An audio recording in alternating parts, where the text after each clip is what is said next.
그리스도인으로서 우리가 세상을 살아가면서 항상 고민되는 일은 얼만큼을 믿음으로 살아야 할 것인가입니다. 믿음으로 살아야 한다는 것을 모르는 것이 아닙니다. 믿음으로 살고 누구보다 믿음으로 살고 싶어 합니다. 그래서 가정에서, 학교에서, 직장과 사업장에서 믿음으로 살기 위해 노력하죠. 이렇게 믿음으로 살면 모든 문제가 다 하나씩 해결될 것만 같았는데 해결되는 것도 있지만 꼭 그렇지만은 않다는 것을 느낄 때가 있죠. 오히려 믿음으로 사는 것 때문에 없던 문제가 생기는 것을 경험할 때도 있습니다. 그럴 때면 고민하게 됩니다. 도대체 얼마큼을 믿음으로 살아야 할 것인가 라고 말입니다. 그리고는 적당히 타협점을 찾게 됩니다. 이 정도면 되지 않을까? 여기에선 이 정도면 되겠지. 이럴 땐 이 정도면 충분하겠지 하면서 말입니다. 이와 같은 일들을 책망하려고 말씀드리는 것은 아닙니다. 그만큼 믿음으로 산다는 것은 쉬운 일이 아니죠. 늘 갈림길을 만나기 때문입니다. 그럴 때면 어느새 내게 익숙해져 주저없이 당연하게 믿음으로 선택하는 것들도 있지만 때로는 깊이 고민하게 되는 일도 만납니다. 특히 처음 만나는 갈림길에선 더욱 그렇죠. 내가 무엇을 선택해야 하나? 내가 이 둘 중에 어느 길로 가야 하나? 또한 한두 번은 믿음으로 선택했지만 여전히 고민 중에 있는 일도 있습니다. 믿음으로 결단도 해봤지만 이래서 될까? 진짜 이렇게 될까? 하며 말이죠. 초신자나 나이가 어린 신자만 그런 것은 아닙니다. 신앙생활을 아무리 오래 했어도 여전히 갈등 중에 있는 사람도 있고 청년이지만 누구보다 믿음의 결단을 한 사람도 있습니다. 각자 다 자신만의 다양한 상황을 갖고 있습니다. 우리는 솔직히 말하면 자신의 상황에 가장 큰 영향을 받는다는 겁니다. 그런 우리에게 오늘 바울은 말합니다. 그리스도의 죽음을 본받자라고 말이죠. 예수 그리스도의 죽으심을 본받는다는 말은 죄에 물든 옛 본성을 향해서는 죽고 그리스도 안에서 얻은 새 생명을 향해서는 산다는 의미입니다. 그래서 바울은 갈라디아서 2장 20절에서 자신은 그리스도와 함께 십자가에 못 박혔다고 말하죠. 그러면서 내가 아니라 그리스도께서 사시는 것이고 나는 오직 그리스도를 믿는 믿음으로 사는 것뿐이라고 말합니다. 이처럼 예수님의 죽으심을 본받자는 말은 우리의 삶의 방향성을 상징하는 말입니다. 우리가 어떻게 살아야 하는가? 어떤 방향을 가져야 하는가? 내가 아니라 그리스도를 위해 살고 내가 아니라 그리스도 중심으로 살고 내가 아니라 그리스도께서 사는 인생을 살아야 한다는 겁니다.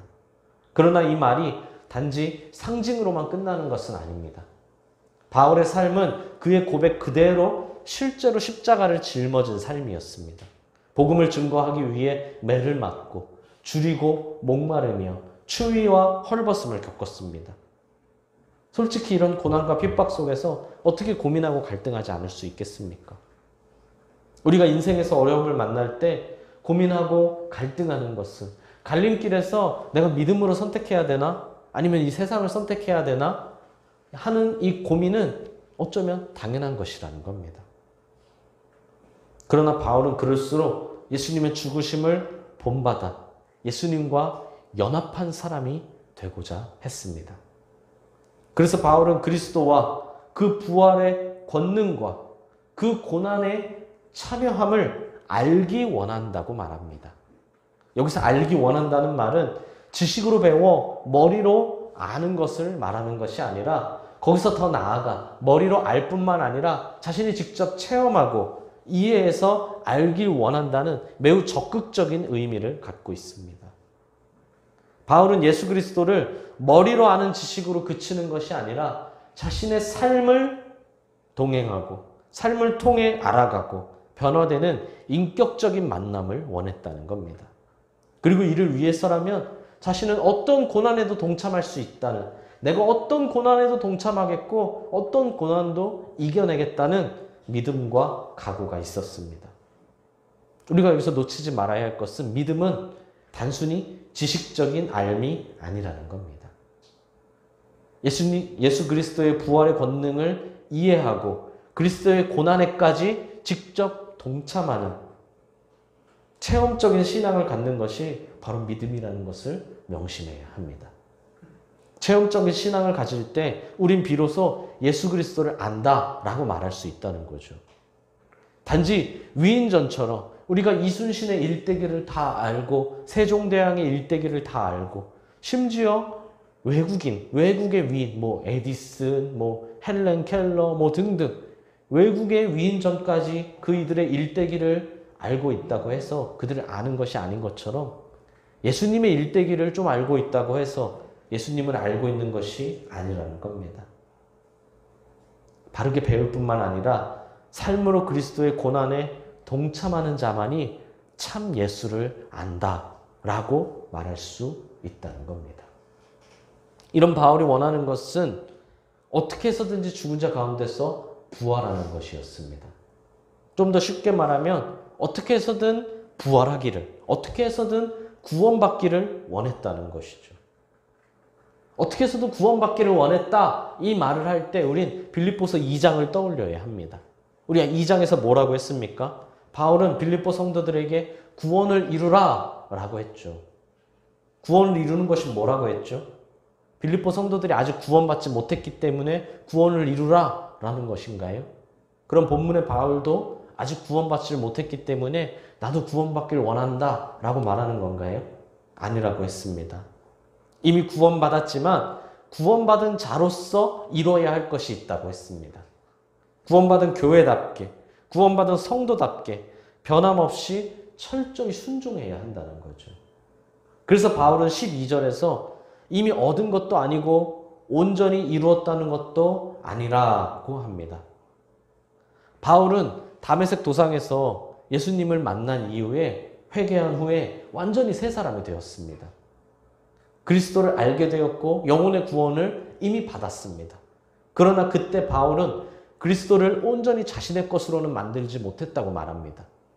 이미 내가 구원받았지만, 이미 내가 확실히 구원받았지만 그리스도를 완전히 내 것으로 만들지는 못했다고 말하죠. 이것이 무슨 말입니까? 구원받지 못했다는 말이 아니라 그때 구원은 확실히 받았지만 그리스도를 닮아 거룩한 삶을 살 수 있을 정도까지는 아직 이르지 못했다라는 겁니다. 이미 구원은 받았지만 주님의 모습을 본받을 정도는 내가 아직 되지 못했다라고 고백하는 거죠. 그래서 바울은 그리스도의 장성한 분량에 이르기 위해서는 반드시 노력해야 된다고 말합니다.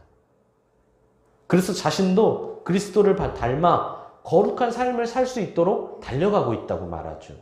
지금 사도인 바울 자신도 거룩한 삶을 위해 매일매일 달려가고 있다는 겁니다.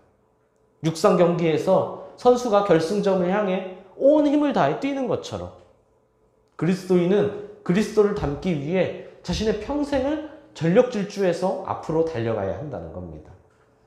경주에 참여하는 자는 다른 건 다 필요 없습니다. 오직 단 하나의 목표입니다. 뭐죠? 결승점에 도착하는 거죠.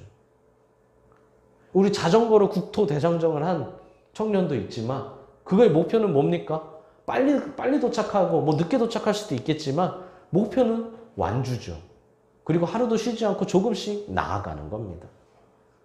물론 넘어질 수도 있고 길을 잘못 들 수도 있고 너무 힘들어서 중간에 잠깐 쉴 수도 있습니다. 그러나 끝날 때까지 쉬지 않고 달려가는 것이 경주에 참여한 자의 목표이자 책임이라는 겁니다. 이는 과거에 열심히 달렸다는 것도 앞으로 열심히 달리겠다는 말도 아닙니다. 바울은 항상 지금 현재를 말합니다. 지금 현재 달려가야 한다는 겁니다. 지금 내가 달려가고 있고 지금 너희도 달려가야 합니다. 지금 하나님 앞에서 살아야 한다는 거죠. 그러므로 우리도 지금 사랑해야 하고 지금 순종해야 하고 지금 헌신해야 합니다. 지금 하면 결국 평생을 하는 것이고 지금 안 하면 나중에 아무리 잘해도 결국 일부일 뿐이죠. 우린 결승점에 도착할 때까지 반드시 지금 최선의 삶을 다해야 한다는 것을 명심하시길 바랍니다. 그래서 바울은 13절에서도 나는 아직 내가 잡은 줄로 여기지 않았다. 내가 아직 잡은 줄로 여기지 않는다 라고 말합니다. 아직 못 잡았다는 겁니다. 구원받았지만 아직 완성되지 못했기 때문에, 아직 잡지 못했기 때문에 계속 달려야 한다는 거죠. 누구보다 훌륭한 사도인 바울조차 계속 노력하고 더 노력해야 한다는 겁니다. 여기서 바울이 한 가지 힌트를 줍니다. 어떻게 해야 계속 달려갈 수 있을지, 어떻게 해야 계속 노력할 수 있을지 말이죠. 바울은 뒤에 있는 것은 잊고 앞에 있는 것을 잡으라고 합니다. 여기서 뒤에 있는 것은 그동안 바울이 살아오면서 행했던 잘못한 일들과 잘한 일들 모든 것들을 포함한 말입니다.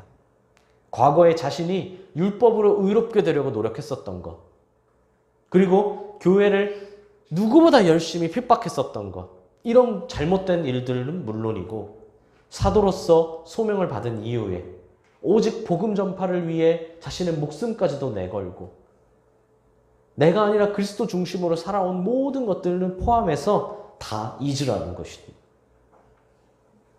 계주를 하면 알지만 내 차례가 돼서 계속 열심히 달리는데 자꾸 뒤를 돌아보면 속력은 늦어지고 방향 감각은 상실하게 됩니다. 계주를 할 때도 그 끝 라인을 맞춰서 잘 뛰어야 되잖아요. 바깥으로 벗어나면 벗어날수록 더 먼 거리를 더 고생해서 뛰는 것뿐입니다. 그래서 앞만 보고 내가 갈 길, 라인만 보고 잘 뛰어야 되는데 자꾸 내 뒤에 따라오나? 어느 정도 붙었지? 어느 정도 따라왔지? 하면 자꾸 뒤를 돌아보면 더 늦어질 뿐이라고 하는 겁니다. 그러므로 경주자는 뒤에 있는 것은 잊어버려야 합니다. 뒤에 누가 나를 따라오든 간격이 많이 벌어졌든 간격이 좁아졌든 상관없죠. 나는 내가 갈 길을 보고 달려가는 겁니다. 앞만 보고 열심히 달려야 한다는 거죠. 영적인 면에서도 마찬가지입니다. 롯의 아내를 보십시오. 롯의 아내는 멸망의 성을 빠져나오다가 남겨둔 것에 미련을 버리지 못해 그만 뒤를 돌아보았고 그래서 멸망당했습니다. 예수님도 누가복음 9장 62절에서 손에 쟁기를 잡고 뒤를 돌아보는 자는 하나님 나라에 합당치 아니하다라고 하셨습니다. 지난 나의 잘못에 미련을 두는 것도 어리석은 일이고 지난 성과, 내가 이뤘던 지난 성과들의 마음을 뺏기는 것도 어리석은 일이라는 겁니다. 따라서 뒤에 있는 것은 잊고 현재에 충실하며 미래지향적인 신앙을 가지라고 바울은 말합니다. 이를 13절에서는 앞에 있는 것을 잡으라 라고 말하고 14절에서는 표대를 향해 달려가라 라고 표현합니다. 특별히 표대는 뒤에 나오는 부름의 상과 함께 천국에서 우리가 받을 면류관을 의미한다고 할 수 있습니다. 그리스도인으로서 선한 싸움을 한 자에게 주어지는 생명의 면류관을 의미하죠. 즉, 이 땅에 사는 동안 열심히 달려가서 천국의 상급인 생명의 면류관을 받으라는 겁니다. 이는 구원받지 못했기 때문이 아닙니다. 열심히 노력해서 구원을 쟁취하고 면류관을 쟁취하라는 말이 아닙니다. 이미 구원받았지만 미래에 이루어질 최종적인 구원의 상급을 바라보며 추구하며 살아가라는 겁니다. 결국 이것이 그리스도의 죽으심을 본받는 삶입니다. 천국을 바라보며 살라는 겁니다. 이를 위해 바울은 뒤를 돌아보지 말고 앞을 보며 달려가라는 것이고 이를 위해 쉬지 말고 끊임없이 열심히 달려가라고 말하는 겁니다. 그럼 이렇게 날마다 앞으로 나아가야 할 사람이 누구입니까? 이미 예수님 안에서 구원받았지만 새로운 피조물이 되었지만 더 온전해지기 위해서 날마다 정진해야 할 사람이 누구입니까? 당연히 빌립보 성도들이고 그 안에는 바울 자신도 포함되어 있습니다. 그리고 저와 우리 성도님들도 포함입니다. 이제는 우리 차례라는 거죠. 이 빌립보 성도들의 차례는 이제 끝났습니다. 바통을 넘겨줬죠. 그 계주의 바통을 넘기고 결국 우리가 받았습니다. 이제는 우리가 뒤를 돌아보지 말고 앞을 보고 달려갈 때라는 겁니다. 마지막 날까지, 주님 앞에 가는 날까지 우리가 함께 노력해야 한다는 겁니다. 다만 바울은 이를 강제로 시킬 생각은 없습니다. 우리가 이 땅에서 표대를 향해 끊임없이 믿음의 경주를 해야 하는 것은 너무나 자명한 일입니다. 그래서 모두에게 함께 신앙의 정진을 위해 노력하라 라고 강력히 권고합니다. 그러나 혹시나 다른 생각을 가진 이들이 있다면 그들은 하나님께 전적으로 맡기겠다고 합니다. 억지로 시키는 것이 아니라 하나님이 그들을 깨닫게 해주실 것을 기다리겠다는 겁니다. 그들을 포기하는 것이 아닙니다. 하나님이 반드시 그들을 변화시키고 인도하셔서 마침내 깨닫게 하실 것이라는 확신이 있었습니다. 그래서 하나님께 맡기는 거죠. 내가 아무리 발버둥 쳐도 안 되지만 하나님이 하시면 바로 된다는 겁니다. 당연한 것 아니겠습니까? 그래서 바울은 결국은 모두가 다 함께 믿음의 경주에 참여해서 함께 노력하고 함께 달려갈 것이라 확신이 있었습니다. 우린 모두가 함께 그리스도의 죽음을 본받는 교회 그리고 가정을 만들 것이란 확신이 있었다는 겁니다. 물론 여기에는 차이가 있을 수 있습니다. 바울도 이 믿음의 경주는 각 사람마다 차이가 있다고 합니다. 사람이 다 똑같지는 않기 때문이죠. 친형제도 심지어 쌍둥이도 성격이 다르잖아요. 중요한 것은 우리의 신앙 수준이나 도덕성이 어느 수준에 이르렀든지 자신의 믿음의 분량대로 행하라고 합니다. 자신의 믿음의 분량대로 행하라는 거죠. 여기엔 두 가지 의미가 있습니다. 하나는 자신에게 주어진 만큼 순종하라는 겁니다. 주어진 것 이상으로 무리할 필요는 없습니다. 내가 받은 것 이상으로 괜히 무리하다가 넘어지고 낙오될 필요는 없다는 거죠. 반대로 주어진 만큼도 안 하는 것은 분명히 문제입니다. 분명히 주어졌는데 안 하는 것, 이것은 결국 책임으로 돌아온다는 겁니다. 다른 하나는 행해야 한다는 겁니다. 마음으로가 아니라 실천해야 합니다. 마음도 없다면 더 큰 문제겠지만 마음만 있다면 행하지 않는다면 마음이 없는 것과 크게 다르지 않다는 거죠. 결론은 믿음의 분량에 맞게 실제로 행해야 한다는 겁니다. 잊지 말아야 할 것은 표대를 향해 계속 달려나가야 한다는 거죠. 내가 지금 행하면서도 앞으로 달려가야 한다는 겁니다. 지금 내가 할 수 있는 일에 최선을 다하되 앞으로 성장한다면 더 성장한 만큼의 내가 할 수 있는 일을 해야 한다는 겁니다. 언제까지 예전의 나로 머물러 있어서는 안 된다는 거죠. 지금은 내가 지금 할 수 있는 걸 실천하고 순종하겠지만 내가 앞으로 더 나아진다면 내가 더 나아진 만큼, 성장한 만큼 더 많이 해야 합니다. 과거의 나에 머물러 있어서는 안 된다는 겁니다. 분명히 발전하고 분명히 달라졌기에 다른 삶을 살아야 한다는 거죠. 하루는 어떤 목사님과 집사님이 죽어서 천국에 갔답니다. 예수님이 두 사람을 보더니 집사님은 보는 둥 마는 둥 하고 목사님을 향해 급히 달려갔습니다. 그리고 목사님의 두 손을 잡고 흔들며 안아주며 너무나 반갑고 환영한다고 기뻐했습니다. 그래서 집사님이 예수님께 화를 내며 말했습니다. 예수님, 목사님은 저 땅에 살 때도 많은 성도들에게 섬김을 받으며 살아왔는데 이 천국에 와서도 목사님만 더 환영하니 이건 차별이 아닙니까? 그러자 예수님이 말씀하셨답니다. 집사님, 오해하지 마세요.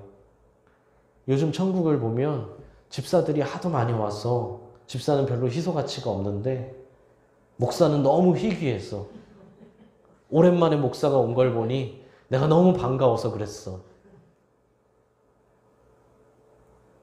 목사들이 좋은 말은 누구보다 많이 하지만 정작 실천으로 옮기지는 않는다는 겁니다. 섬김은 많이 받았지만 섬기지 않고 성경은 많이 알지만 성경대로 실천하지 않을 때 일어나는 일입니다. 저만 조심하면 되겠습니까? 우리 모두가 마찬가지입니다. 결국 주님은 우리의 삶을 보신다는 거죠. 과거에 머물러 있는지, 현재에 충실하는지, 미래만 얘기하고 현재는 어떻게 살고 있는지 우리의 삶을 보신다는 겁니다. 사랑하는 수원동행교회 성도 여러분,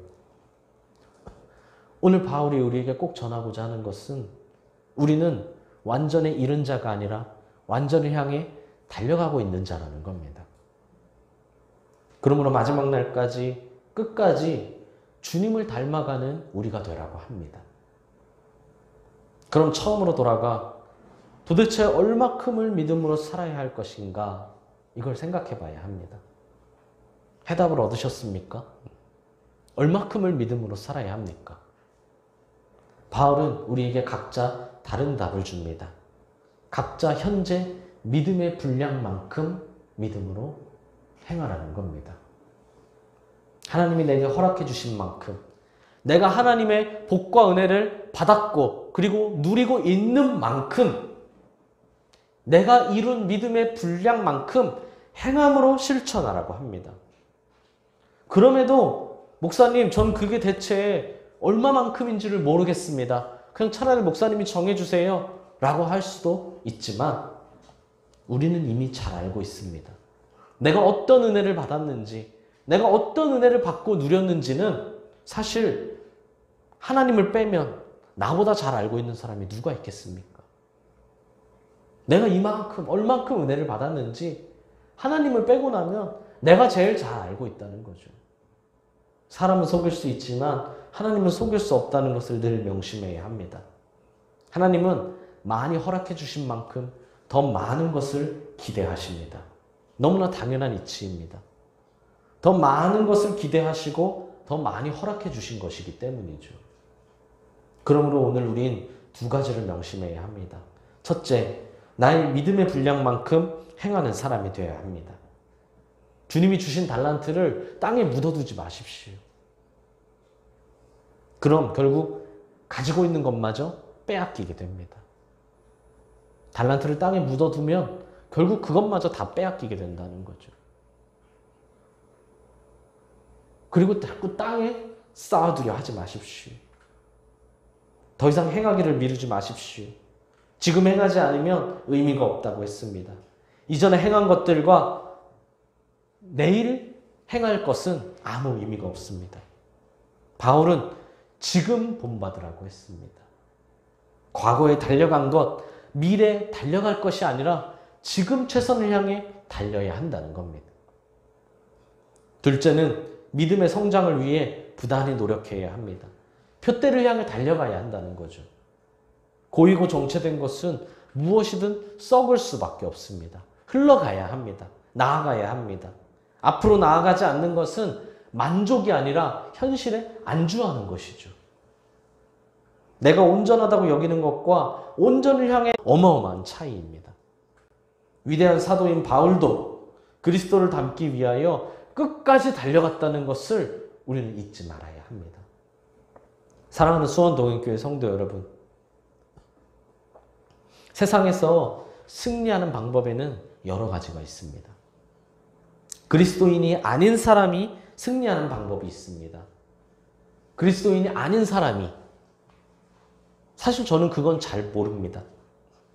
추측컨대 아마 많은 방법들이 있을 겁니다. 어쩌면 제가 상상하지도 못할 방법도 있겠죠. 그리스도인이 아닌 사람으로서 승리할 방법은. 그러나 그리스도인으로서 세상을 살면서 승리하는 방법은 단 하나입니다. 유일합니다. 이건 제가 확실히 알고 있습니다. 이건 바로 그리스도의 죽으심을 본받는 겁니다. 우리가 승리하기 위해선 그리스도의 죽으심을 본받는 길이 유일하다는 겁니다. 언제까지 그래야 합니까? 끝까지입니다. 경기를 마칠 때까지 달려가야 한다는 거죠. 끝까지 그리스도를 본받는 사람만이 그리스도인으로서 당당히 승리할 수 있다는 겁니다. 내가 그리스도인이지만 세상 속에서 그리스도인으로서 승리하는 것은 단 하나라는 겁니다. 그리스도인으로서 승리하고 계십니까? 아니면 그냥 승리하고 계십니까? 그리스도인으로서 승리할 때 그 끝에는 표대가 있다는 것을 기억하시길 바랍니다. 끝까지 달려가는 자에게 표대가, 생명의 면류관이 주어집니다. 물론 힘든 일입니다. 바울은 골로새서 1장 24절에서 나는 이제 너희를 위하여 받는 괴로움을 기뻐하고 그리스도의 남은 고난을 그의 몸된 교회를 위하여 내 육체에 채우노라 라고 했습니다. 고난받고 있다는 거죠. 그리스도 때문에, 복음 때문에. 처음에 말했듯이 오히려 믿음으로 살다 보면 없던 문제도 생길 때가 있다는 겁니다. 믿음 때문에, 믿음을 지키는 것 때문에. 믿음이 아니면 생기지 않을 문제가 생길 때가 있죠. 하지만 그것이 이상한 일이 아니라는 것을 알고 계셔야 합니다. 오히려 잘하고 있다는 증거입니다. 바울은 이를 누구보다 확신했기에 자신이 받는 고난까지도 기뻐할 수 있었습니다. 바울이 자신이 주를 위해 고난받으면서도 기뻐할 수 있었던 이유는 지금 내가 그리스도를 위해 받는 이 고난이 내가 잘 달려가고 있다는 증거로 여겼기 때문입니다. 믿음의 고난을 받는 것, 이건 내가 지금 잘 달려가고 있는 증거구나. 그러니 어떻게 기뻐하지 않을 수 있겠습니까? 아, 지금 내가 표대를 향해 생명의 면류관을 위해 바른 길을 가고 있구나. 이 증거라는 거죠. 우리도 할 수 있습니다. 걱정하지 마십시오. 동행하시는 주님이 지켜주십니다. 주님만 믿으시길 바랍니다. 내 욕심을 내려놓고 진정 주를 위해 살아가는 삶을 살 때 주님은 우리를 결코 내버려 두지 않으십니다. 하늘을 바라보며 그리스도를 향하여 열심히 달려가는 우리의 힘과 능력이 되어주십니다. 앞을 보십시오. 그리스도의 죽으심을 본받으십시오. 지금 행하고 끝까지 달려가십시오. 생명의 면류관을 얻는 우리 모두가 될 줄 믿습니다. 주님을 본받는 믿음으로 그래서 끝까지 달려가는, 그래서 마침내 생명의 면류관을 다 얻는 그런 우리 모두가 되시기를 간절히 소망합니다. 나중에 천국에서 우리 다 만나 서로 면류관을 자랑하는, 내 면류관 좀 보시오. 내 면류관은 이렇게 생겼어. 자랑할 수 있는 그런 우리 모두가 되기를 간절히 소망합니다.